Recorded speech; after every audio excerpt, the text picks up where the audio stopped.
Open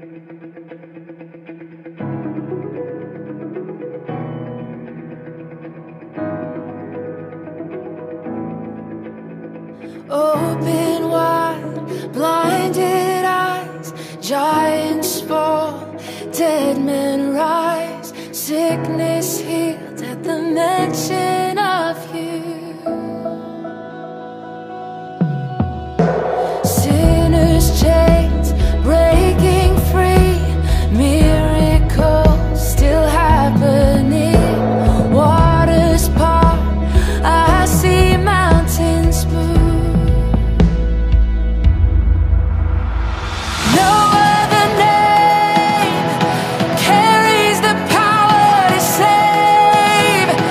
Crush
Psalm 57 verse 9 to 11. I will praise you, O Lord, among the nations. I will sing of you among the peoples.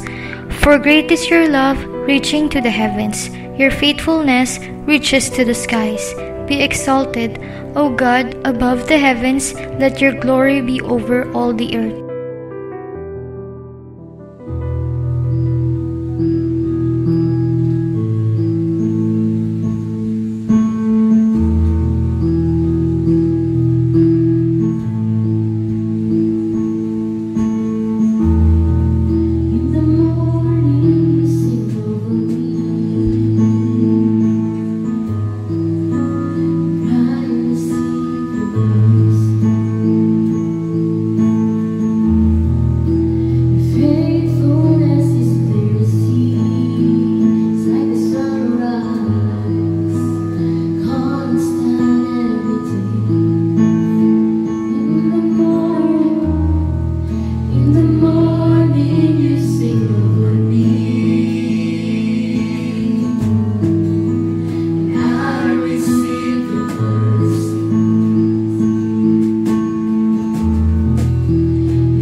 What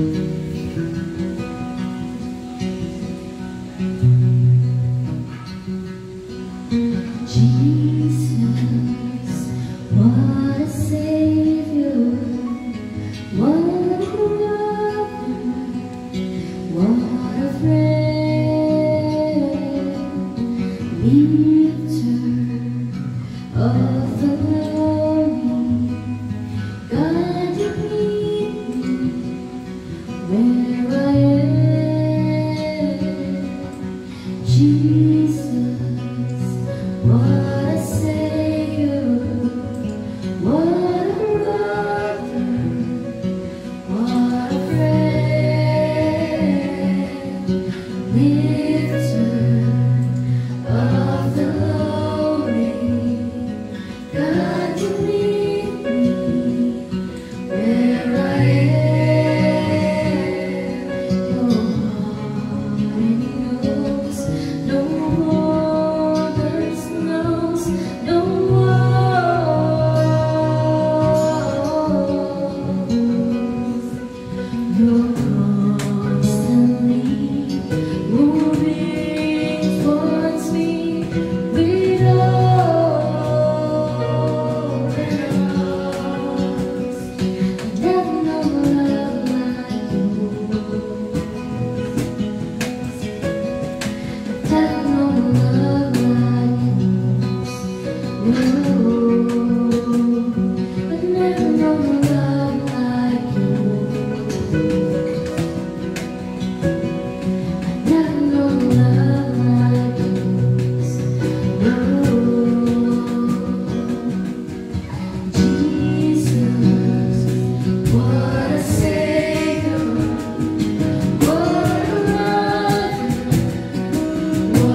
A blessed celebration of the Lord's Day to everyone.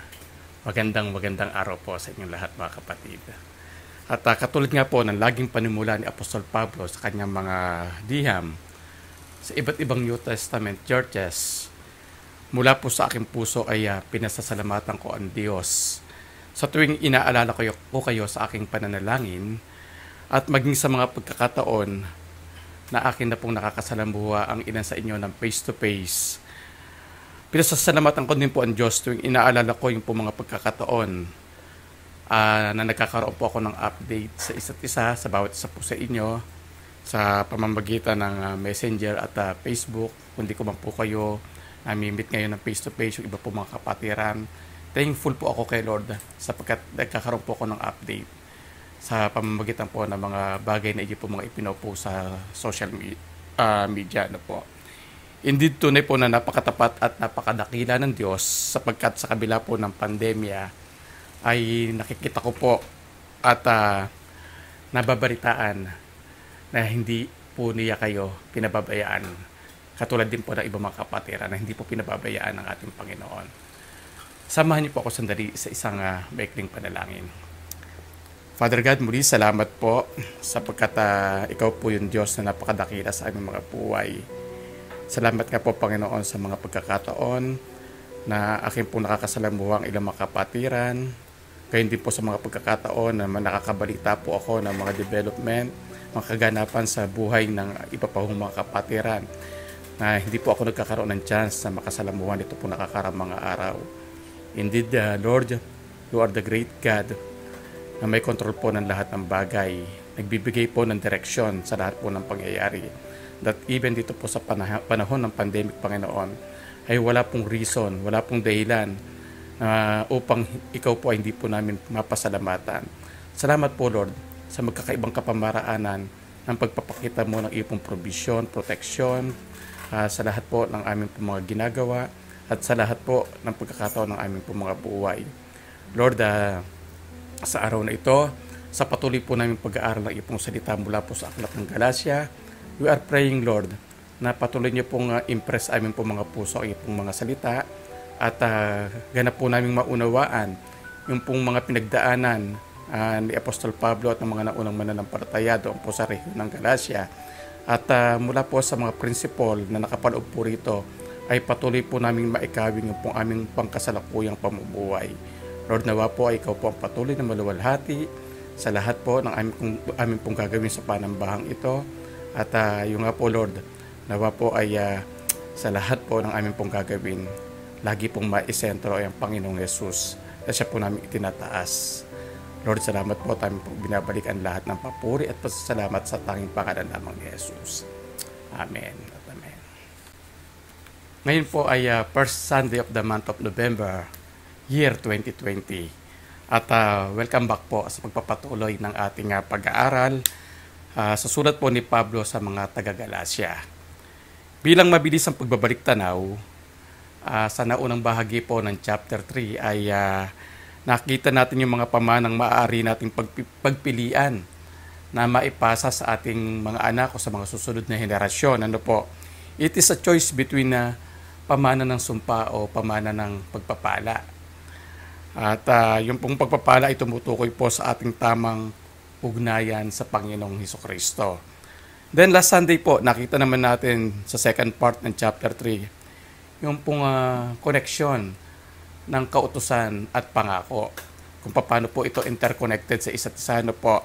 At isa po sa ating binigyan pansin ay yung pong katotohanan yung pong kautusan ang naging kapamaraanan ng Diyos upang masigit nating maunawaan ang ibig sabihin ng salitang kasalanan.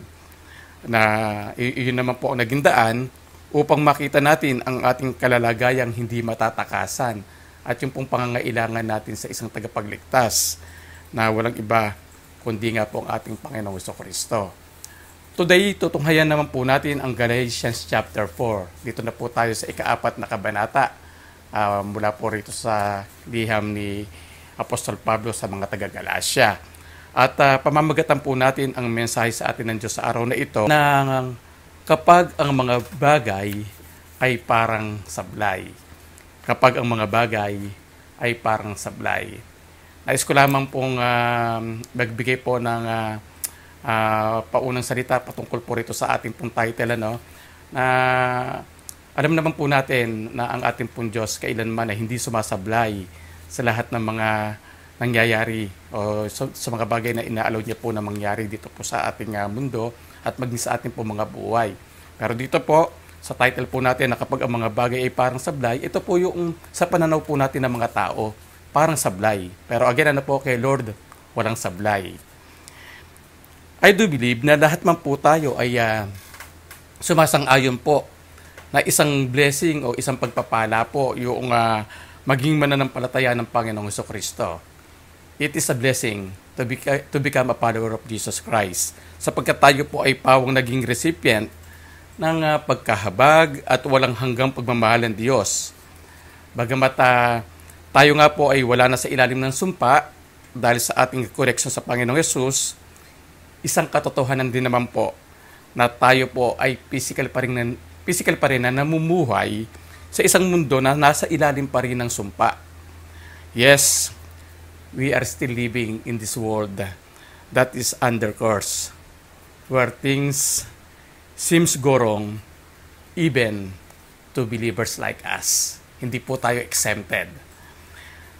Ito pong mundo nito na kung saan ang sugat at kirot na dulot po ng mga pagsubok ay bahagi pa rin po ng ating pang-araw-araw na pamumuhay. Nariyan pa rin po yung mga pangarap na hindi maabot, kahit ano pong pagpupursigiho natin, talagang hindi maabot-abot. Ano po, mga trahedya na dumarating po sa atin, kagaya po ng mga matinding karamdaman, and eventually nga, ano po, yung pong pagdating po ng kamatayan sa ilang po nating mga minamahal sa buhay. Siyempre, naririyan din po yung katotohanan na yung pong resulta ng mga bagay na ating ninanais ay iba po sa ating inaasahan. Iba po yung naging outcome doon po sa gusto po natin mangyari. Isama po natin dito yung tungkol sa isang relationship na kahit gaano po natin pinapahalagahan ay nauuwi pa rin sa destruction o pagkasira. Kahit anong pagpapahalaga. Eventually, minsan talaga po, dumarating po talaga yung pagkakataon na may mga relasyong nasisira. Ngayon ang tanong po, kapag ang mga bagay sa ating buhay ay parang sablay, ano po ang ating gagawin? As matured Christians, ano po, alam naman po natin na maaari tayong mamuhay ng may kagalakan sa kabila po ng mga pagsubok na ating pong pinagdaraanan. Ngunit, isa pong realidad, isa pong katotohanan ito, mga kapatid, ano, na mayroon pa rin po mga believers ang alam lang ito. Ngunit hindi po ito mailapat sa kanilang pamumuhay. Sa pagdating po ng mga challenges sa buhay, ang kanila pong faith o yung kanila pong pananampalataya ay nananamlay. Sa halip na ito po ay magliyab. Pero meron naman po iba na pag dumating po ang mga challenges, yung pong faith nila lalo pong nagliliyab. Pero again, ano po, ang pinupunto ko po rito, yung pong other side, na sa pagdating po ng mga pagsubok, yung iba po, yung pong faith po nila ay nananamlay. They even wonder kung nasaan po ang Diyos sa kanilang pong buhay. Na ang pakiramdam po nila para pong iniwanan sila, pinabayaan na po sila ng Diyos. Ganito po nakikita ni Pablo ang mga mananampalataya sa Galacia. At hindi po siya nag-atubili na ito po ay kanyang bigyan ng pansin dito po sa chapter 4. So bago po natin sagutin ang tanong na kapag ang mga bagay ay parang sablay, ano po ang ating gagawin? Tunghayan po muna natin ang nakasaad sa sinasabi po sa Galatians chapter 4, verses 1 to 11. Galatia 4, 1 to 11. Ito ang ibig kong sabihin. Habang bata pa ang tagapagmana, hindi siya nakakahigit sa isang alipin kahit na siya ang may-ari ng lahat. Sa halip, siya'y nasa ilalim pa ng mga tagapangasiwa at mga katiwala hanggang sa panahong itinakda ng kanyang ama. Gayon din naman, tayo noon ay nasa ilalim ng mga tuntuning umiiral sa sanlibutang ito hanggang sa tayo dumating sa hustong gulang. Ngunit nang sumapit ang tamang panahon, isinugo ng Diyos ang kanyang anak na isinilang ng isang babae at namuhay sa ilalim ng kautusan upang palayain ang mga nasa ilalim ng kautusan. Sa gayon, tayo'y maituturing na mga anak ng Diyos. At dahil kayo'y mga anak ng Diyos, isinugon niya ang espiritu ng kanyang anak sa ating mga puso na tumatawag sa Diyos ng Ama, Ama ko. Ginawa na kayo ng Diyos na mga anak at hindi na mga alipin, at kung gayon, kayo'y mga tagapagmana niya. Noong hindi pa ninyo nakikilala ang Diyos, kayo'y alipin ng mga bagay na hindi totoong mga Diyos. Ngunit ngayong nakikilala na ninyo ang Diyos, o mas tamang sabihin, ngayong nakikilala na kayo ng Diyos, bakit kayo bumabalik sa mga tuntuning walang bisa at walang halaga? Bakit gusto na naman ninyong paalipin sa mga iyon? May itinatangi kayong mga araw, mga buwan, mga panahon at mga taon. Nangangamba akong baka nasayang lamang ang pagpapagal ko para sa inyo. Looking briefly to these verses, makikita po natin dito na binalikan po ni Pablo yung patungkol sa pamana ng pananampalataya na kanila na pong natanggap. But this time, ang kanya pong binigyan ng pansin ay yung pong analogy o yung pong paghahambing nito sa buhay ng isang tagapagmana. Yung bang kung ano ang status ng isang tagapagmana bago niya natanggap ang kanyang mamanahin at status rin po niya makaraang ito po ay kanya nang matanggap. Dito po sa verses 1 to 3, sa mga talatang 1 hanggang 3, nilinaw po ni Pablo na bago naging mananampalataya ang isang individual, ito po ay maituturing bilang isang minor de edad, minor na nasa katulad po na katatayuan ng isang alipin o slave. Ang alipin po na tinutukoy dito ay yung pagiging alipin sa kasalanan ng mga taong hindi pa mananampalataya. Sa mga talatang 4 hanggang 7, ikinumpara naman po ni Pablo ang buhay ng isang ganap na nagtiwala sa Panginoong Yesus sa isang tagapagmana na ganap na pong dumating sa kanya pong tamang edad. Hindi na po siya minor. Sa usaping legal po kasi, kahit po maipangalan na ang pamana sa isa pong minor de edad, hindi pa rin po niya ito ganap na nagiging pagmamayari, yung pong bagay na ipinamana sa kanya. Unless po na dumating na siya sa tinatawag po natin ngayon na legal age, Same thing with our salvation. Even noong hindi pa natin tinatanggap ang Panginoong Jesucristo bilang ating sariling Panginoon at tagapagligtas, sa foreknowledge po ng Diyos, ay alam po niya na darating ang pagkakataon na tayo po ay tatanggap o isang tao po ay tatanggap kay Kristo bilang kanyang sariling Panginoon at tagapagligtas. Dahil nga po kilala nitong si Apostol Pablo ang mga taga-Galacia prior to their conversion, sinasabi po niya rito na nauunawaan po niya sila. Kung sila man po ay namumuhay noon na katulad ng isang alipin ng kasalanan. Ngunit after their conversion, marahil kung sa termino naman po natin sa ngayon ang gagamitin, ay ganito po yung pong nais iparating sa kanila ni Apostol Pablo. Aba, teka muna, may edad na kayo. Dapat hindi na kayo kumikilos sa katulad ng isang minor de edad. Huwag na kayong kumilos sa kagaya ng mga bata. So dito po sa mga talatang 8 hanggang 11 ay makikita po natin na pinuna dito pong si Apostol Pablo ang mga practices o yung po mga ginagawa ng mga mananampalataya doon po sa rehiyon ng Galacia. Pinansin po niya na ang kanila po mga ginagawa ay hindi po naaayon sa isang tagapagmana ng posisyon na nasa Panginoong Jesucristo. Dito po ay para din niyang sinasabi na teka muna, may sablay kayo mga kapatid. Ayusin muna natin ito.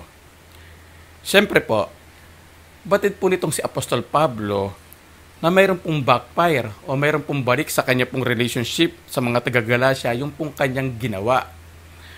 Kung sablay man po ang pamumuhay ng mga taga-Galacia, sablay din po ba ang naging diskarte dito pong si Apostol Pablo na sila po ay maisaayos? Again, balikan po natin po yung ating tanong. Kapag sa mga bagay sa ating buhay ay parang may sablay, ano po ang ating gagawin? Una po, magbalik tanaw sa mga nakalipas na pagpapala. Basahin po natin ang sinasabi sa Galatia, Kabanata 4, mga talatang 12 hanggang 16. Galatia 4:12-16. Nakikiusap ako sa inyo mga kapatid, tularan ninyo ako, sapagkat ako'y naging katulad na ninyo. Wala kayong ginawang masama sa akin. Alam naman ninyong ang pagkakasakit ko noon ang naging dahilan kaya ko pinangaral sa inyo ang magandang balita. Gayunman, hindi niyo ako tinakwil o hinamak kahit na maging pagsubok sa inyo ang aking karamdaman. Sa halip, tinanggap ninyo ako na parang anghel ng Diyos at para pangang si Kristo Jesus. Nasaan na ngayon ang kasiyahang iyon? Ako mismo ang makakapagpatotoo na kung maaari nga lamang, pati ang inyong mga matay dudukutin ninyo at ibibigay sa akin noon. Ngayon, ituturing ba ninyo akong kaaway dahil sa sinasabi ko sa inyo ang katotohanan? Dito po sa mga talatang ito ay ating makikita kung paano po ipinaalala ni Pablo sa mga mananampalataya sa Galacia kung paano po sila unang nagkatagpo at kung paano lumalim yung pong kanilang ugnayan sa isa't isa. Sinasabi po sa mga talata na ito pong si Pablo ay dumating sa kanilang lugar sa panahon na ito po ay mayroong matinding karamdaman. Actually, yung karamdaman po mismo ni Pablo ang naging daan upang maipangaral sa kanila ang magandang balita. Ito po ay isang challenge sa atin ngayon na hindi po dahilan ang karamdaman, hindi po reason ang karamdaman ng isang tao upang siya ay gamitin ng Panginoon sa pangangaral ng magandang balita. Lapat pa rin po ito sa ating pong mission statement. Ano po ba ang ating mission statement? I-review lamang po natin ng mabilisan. Ang ating pong mission statement, lumalago at humahayo, saang mangdako tayo ay pumaparoon. Yes, dumating po itong si Pablo sa kanilang lugar sa kalagitnaan ng isang matinding karamdaman. Sa halip po na itaboy, ay kanila po itong tinanggap, pinatuloy, inaruga, kahit na batid po nilang ito ay hindi madaling gawin. Sabi pa nga dito po sa talatang 14 ay naging pagsubok ito para sa mga taga-Galacia. Pwede rin po nating sabihin, ito po ay naging isang pabigat para sa kanila. Para po kay Pablo, alam naman po niya na masyado siyang pabigat noong mga panahong iyon. Ngunit kakaiba po talaga ang ginawa po nilang pag-welcome sa kanya. Tinanggap po nila si Pablo, sabi po sa mga talata, na parang anghel ng Diyos at itinuring pa ngang katulad ng Panginoong Hesus. Tinanggap po nila si Pablo na handang magpadukit ng mata ang ilan sa kanila. Maibigay lamang ito sa kanya. This gives us a clue na yung po palang karamdaman ni Apostol Pablo ng mga panahong iyon ay mayroong kinalaman sa kanyang paningin. Siguro po, kung uso na po ang eye transplant noon, ay madali pong nagkaroon ng solusyon yung karamdaman nitong si Apostol Pablo. I am not sure kung uso na noon ng eye transplant, eye transplant po. But as we read the passage, tinanggap po ng mga taga-Galacia itong si Pablo na handa ang marami sa kanila na maging eye donor para sa kanya.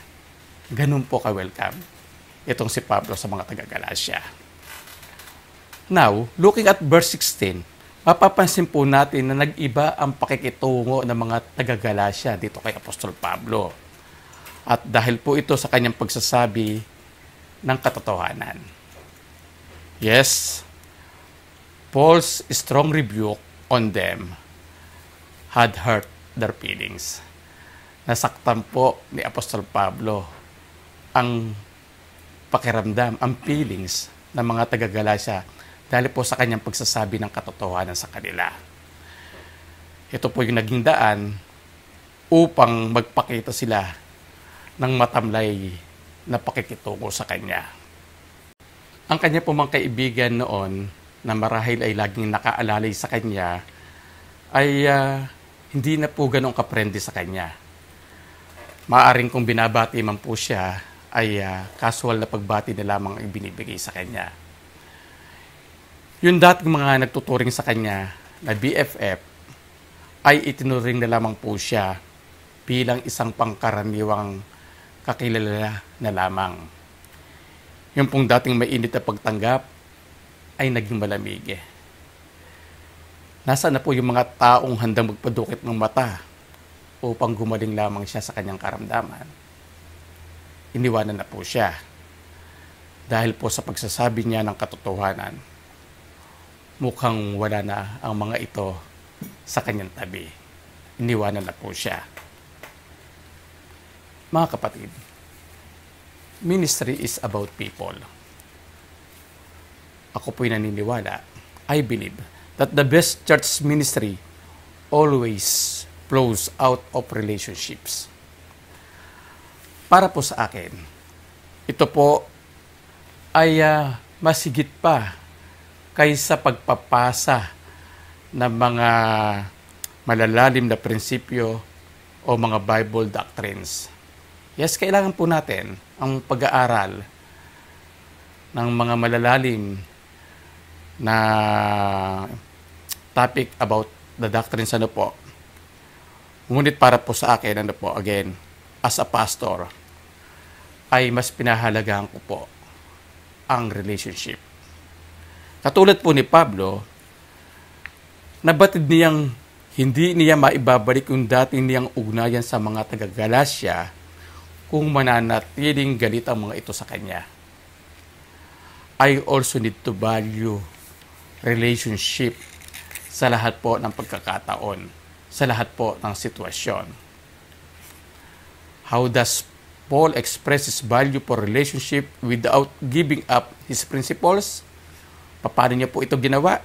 Na hindi niya po isinuko yung kanyang prinsipyo, pero naandun pa rin po yung kanyang pagpapahalaga sa relasyon. Sinimulan po niya ito sa pagbabalik tanaw sa mga pagpapala at magagandang kaganapan na kanilang sama-samang pinagdaanan. In any relationship, maging ito po ay sa pamilya, sa mag-asawa, sa pakikipagkaibigan, at maging sa mga kapatiran, tunay po na mahalaga ang mga kaganapang dati ng pinagsamahan. Mga kapatid, darating po talaga ang pagkakataon, ang mga sitwasyon na masusubok ang ating po mga relasyon. Masusubok po ang ating pagsasamahan.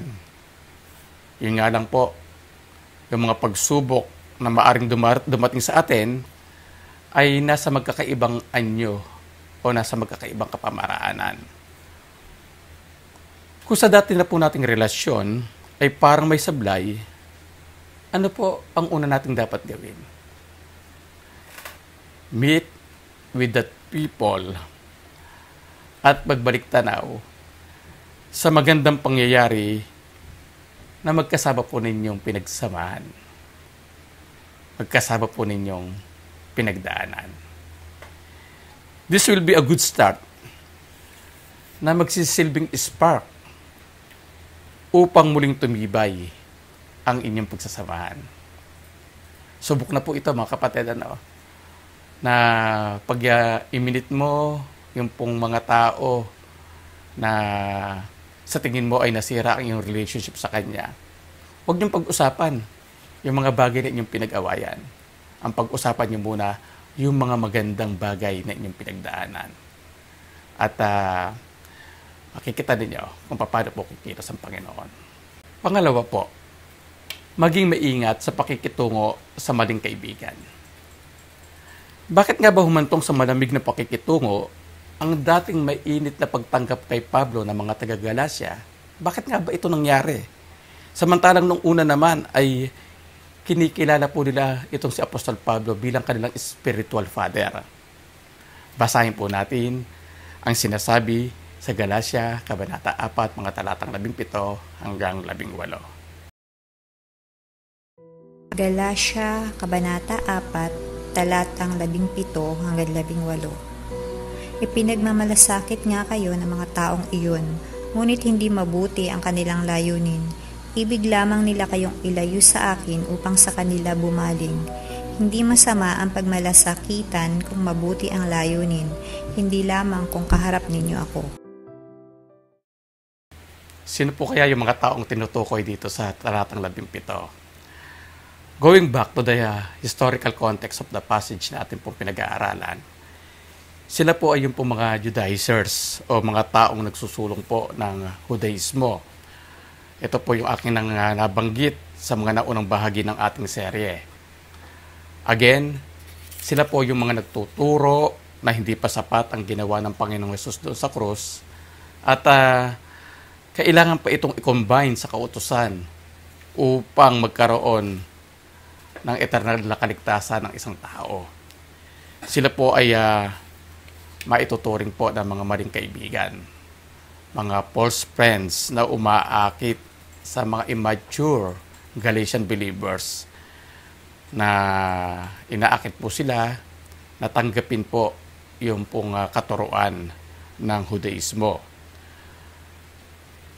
The Judaizers wanted to make them their personal disciple. And they wanted them to break up their friendship with Paul. Gusto po nila na talaga pong iwanan po nila ito pong si Apostol Pablo. At ang masaklap nga po, nung kinuha po ni Pablo ang kanila pong atensyon, sila po ay nagalit sa kanya. Maybe on this effect ay kanila pong sinabi, sino ka ba para kami pangunahan sa aming mga dapat paniwalaan? Pwede ba na pabayaan mo na lang kami, iwanan mo na lamang kami? Mga kapatid, who are the Judaizers today? They are those people who pretend to be your friends, but in reality, they want to control you. Mga kapatid, masasabi po nating may sablay sa isang relationship kung may isang tao o isang grupo na nagnanais na makontrol ang ating buhay sa lahat ng pagkakataon. Sila po yung mga tao na nag-i-insist na dapat alam nila kung nasaan ka. Alam nila kung ano ang iyong ginagawa. Alam nila kung bakit at kung papaano mo ginagawa ang isang bagay. Sila po yung mga tao na dapat aprobado ang bawat kilos mo. At kung iba ang ginagawa mo sa kanilang ginagawa, ito ay isang malaking kasalanan para po sa kanila. Hindi lamang po iyon. Sila din po yung mga taong naghahanap ng mga ibang tao na walang sariling disposisyon sa buhay. Again, ano po? Naghahanap po sila ng mga tao na walang sariling disposisyon sa buhay kung saan po ay naaakit sa kanila pong sistema at mga bagay na itinuturo. At ang masaklap, ang mga taong kanilang naaakit ay kanila pong inaalipin. Sila po yung ginagawa nilang tagagawa ng mga tinatawag po natin mga dirty jobs. Madalas nga po ay sila din po ang kanilang ginagamit na panira para sa mga taong hindi po nila naaakit. Mga kapatid, ministry is not about persuading other people or for you to be persuaded by other people. To be persuaded to a different view, either it is religious or not. Ano ba dapat ang ating supreme goal? our supreme goal should be that Christ be formed in those who follow us. Sabi nga po ng isang awitin, let the footprints that we leave them to believe, and the lives we live, inspire them to obey. Mga kapatid, kung sa ating pong pakikisalamuha sa ating kapwa, ay may napapansin tayong sablay, maging maingat po tayo sa pakikitungo sa kanila, lalo na po sa mga taong nagpapakilalang kaibigan natin. Be rooted on the Word of God, upang hindi po tayo madaling maakit sa mga mali at mapangding lang na aral at sistema na dinadala sa atin ng ibang tao. Sa kabilang dako po, kung gusto naman po natin na makagawa ng impluwensya sa ibang tao, again kung gusto po natin makagawa ng impluwensya sa ibang tao, pagsumikapan po natin na ang Panginoong Hesus ang makita sa ating mga ginagawa at mga bagay na kanila pong naririnig sa atin. Let us make an image of Jesus in us, not an image of ourselves. Gawin po natin ang Panginoong Hesus ang lagi bida at tunay na bida sa lahat ng ating pong ginagawa at sa lahat ng mga salitang ating sinasabi. Pangatlo po, maging mahabagin o maging gracious sa pagsasaayos ng anumang usapin. Mga kapatid, ano kaya ang iyong gagawin kapag ang taong iyong pinagmamalasakitan ay inayawan o inireject ang iyong payo at nagalit pa siya sa iyo nung ikaw ay nagtangkang muling makipag-usap sa kanya? At saan mo din kaya ilalagay ang iyong sarili na kung hindi ka magsasalita ay mas lalong magiging worse ang sitwasyon? At kung magsasalita ka naman ay ganun din ang magiging outcome.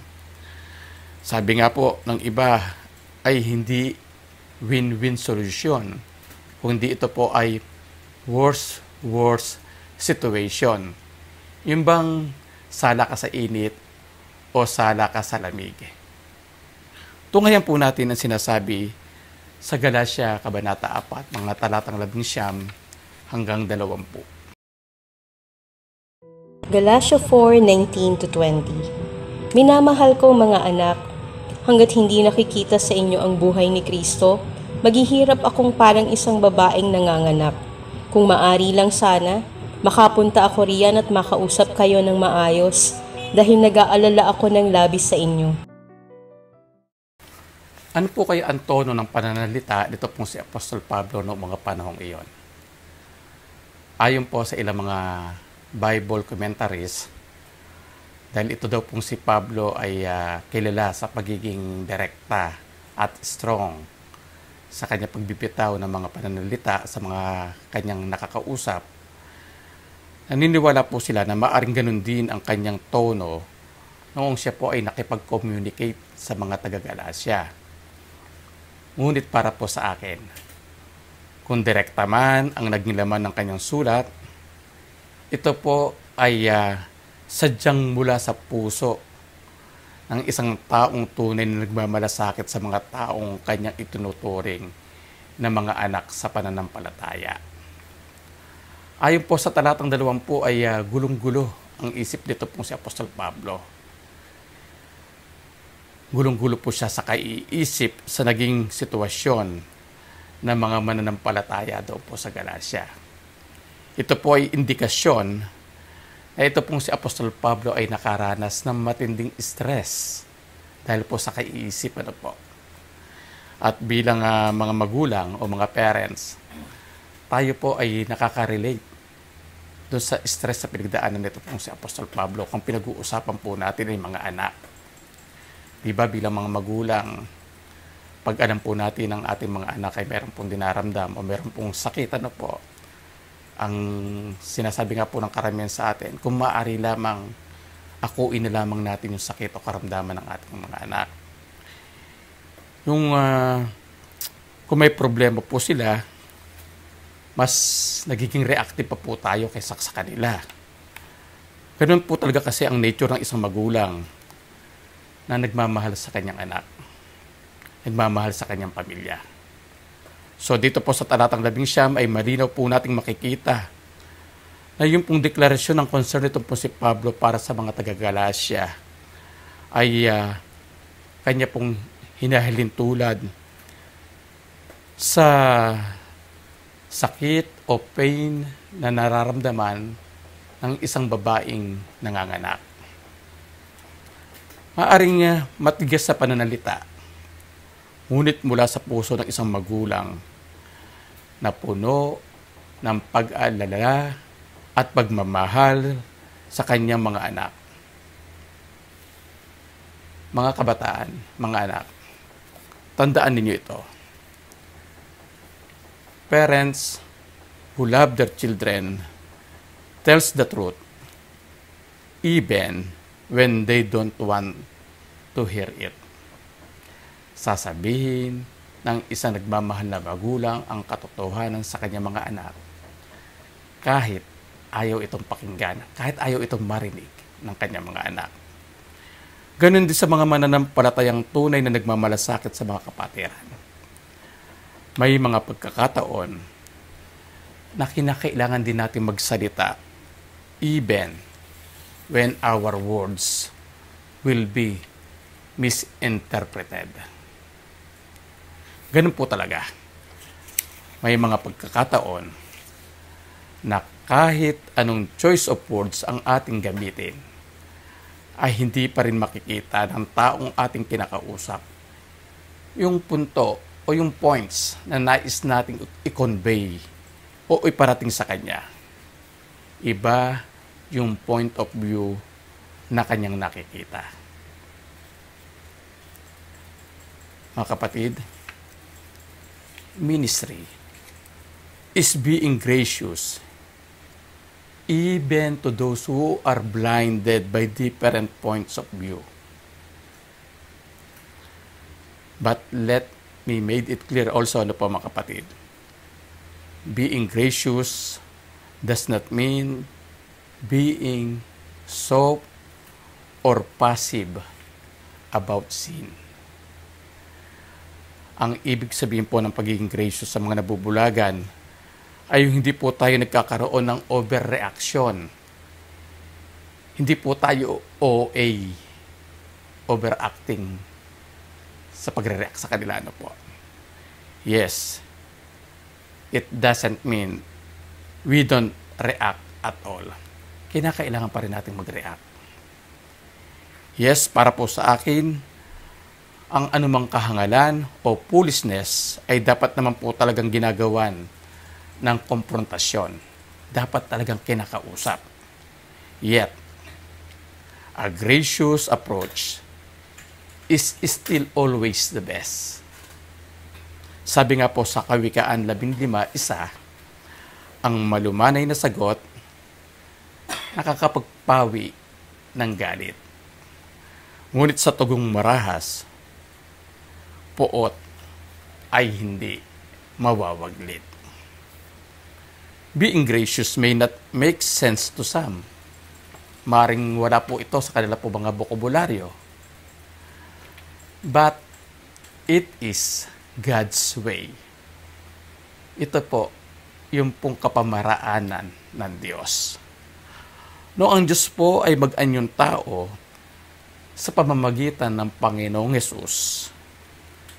Siya po ay naging direkta sa pagkumpronta sa kasalanan.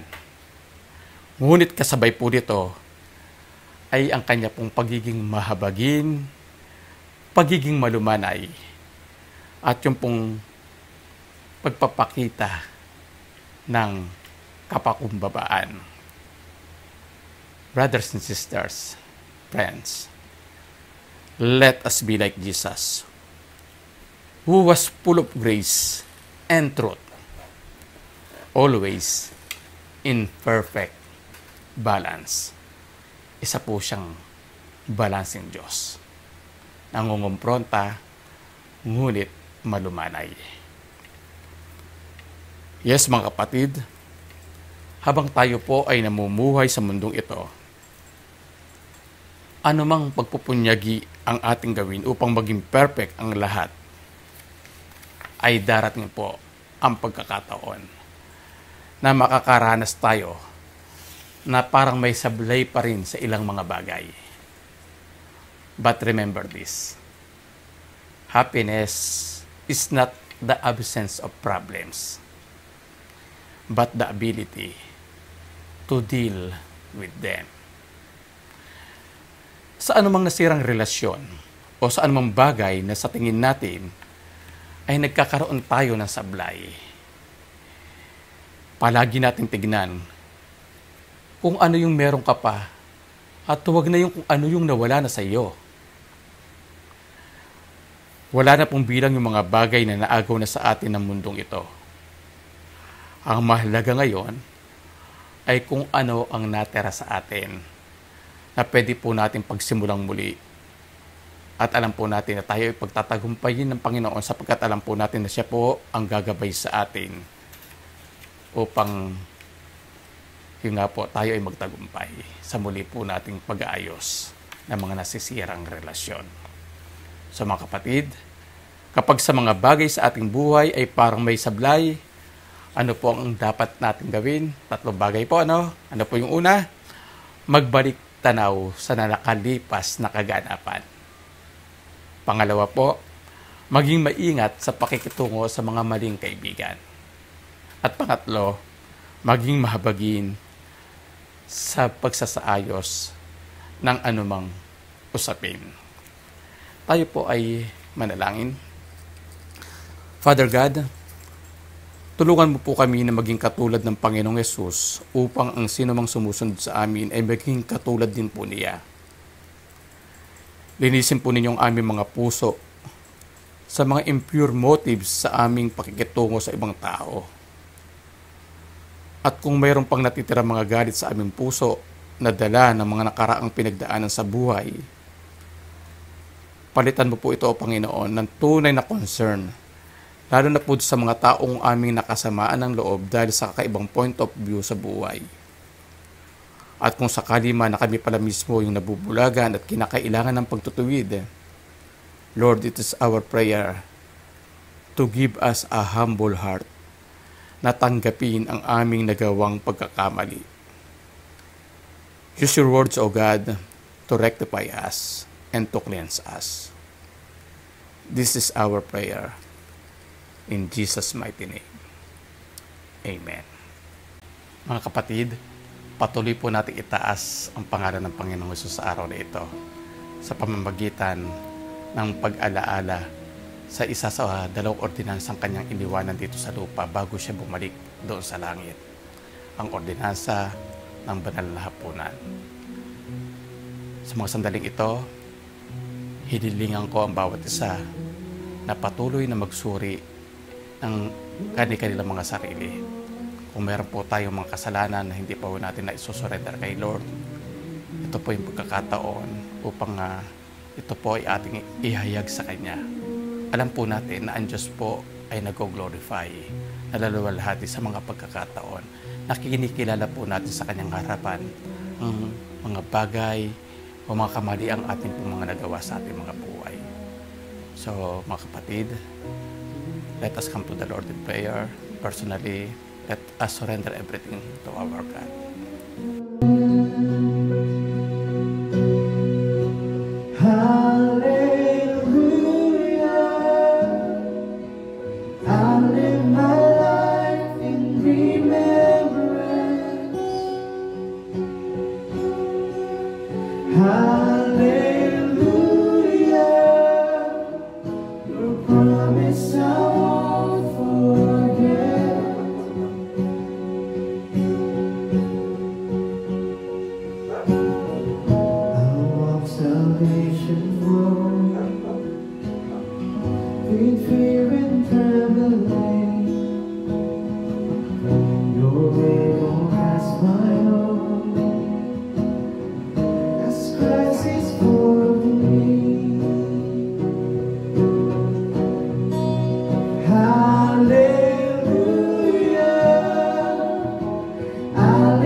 Let us pray.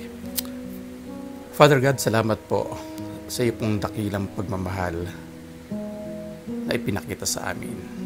Ikaw po yung una nagmahal sa amin. Kami po ay nagre-respond lamang doon po sa pag-ibig na iyo pong ipinaabot sa amin.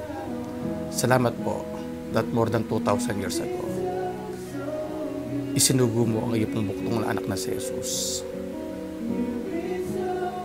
Pinarusahan, pinako sa krus, namatay, ngunit muling nabuhay. Salamat po sa kanya pong ginawa doon sa krus ng Kalbaryo. Nagiging dahilan upang kami po, Panginoon, ay magkaroon ng buhay na walang hanggan. Muli, Lord, salamat po sa mga elementong aming pong nasa harapan.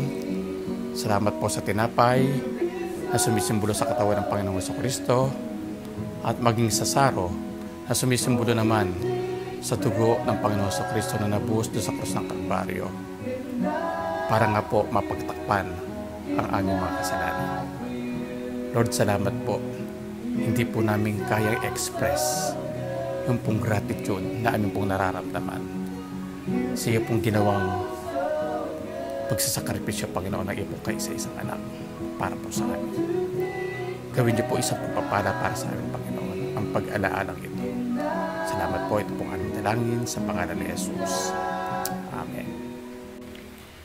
Ito ang aral na tinanggap ko sa Panginoon at binibigay ko naman sa inyo.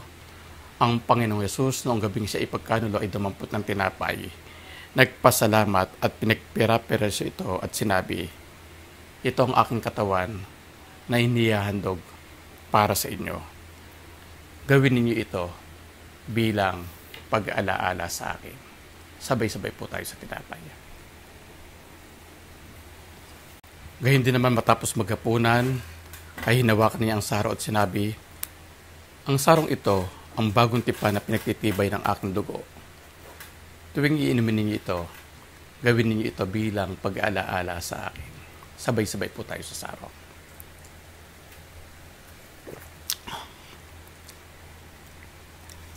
Sapagkat tuwing kakain kayo ng tinapay na ito at iinom sa sarong ito, ay ipinahayag ninyo ang kamatayan ng Panginoon hanggang sa kanyang muling pagparito. As far as light reach from the east, as far as east is from the west, so far away says carry me, until I see you face to face, till the last have won the race, remind me you're not finished yet. Hallelujah, hallelujah,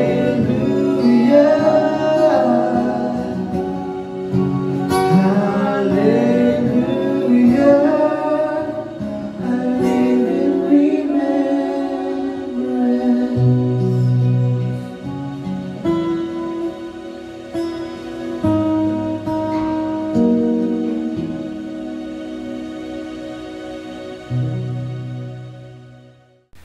Mga kapatid, patuloy nawang sumainyo ang kapayapaan at kagalakan na dulot ng ating pakikipagkaisa sa Panginoong Jesucristo. Sa pangalan ng Ama, ng Anak at ng Espiritu. Amen.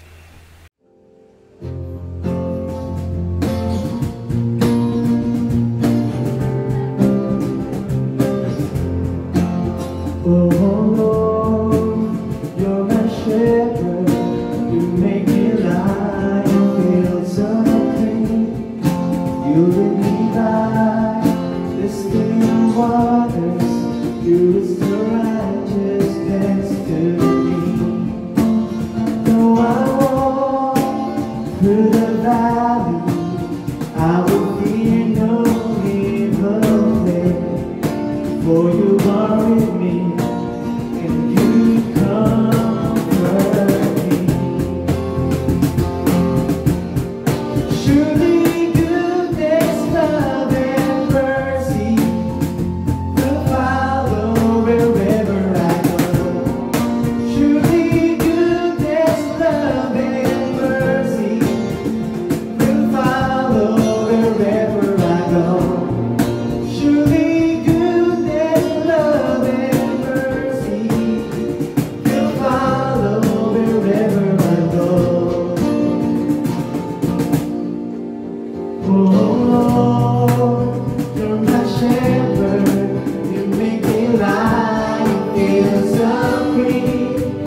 You lead me by the still waters.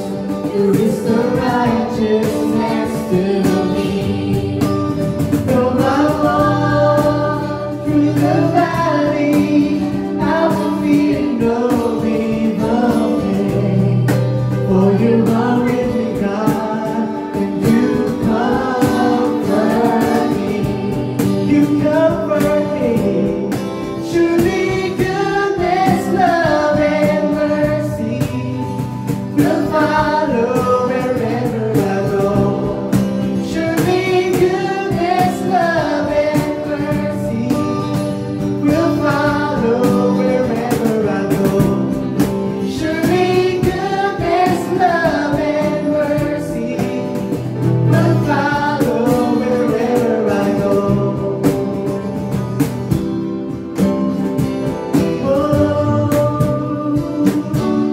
Wherever I go, wherever I go, surely goodness, love, and mercy. I say I'm gonna dwell in the house of the Lord forever. I said I'm gonna dwell in the house of the Lord forever. I said I'm gonna dwell in the house of the Lord forever.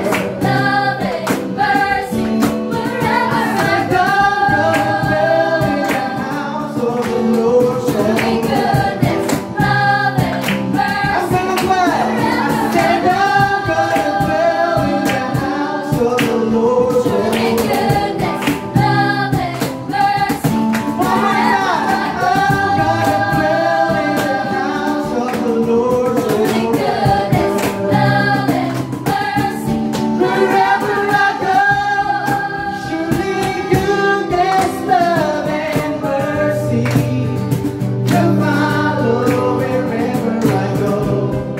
Surely goodness, love, and mercy will follow wherever I go.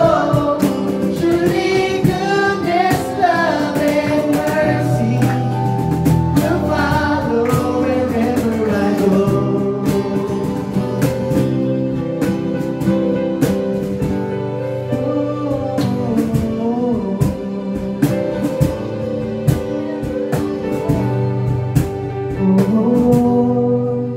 You're my shepherd, you make me lie, you feel so deep, leading me by the still waters, you restore righteousness to me. Though I walk through the valley, I will fear no evil.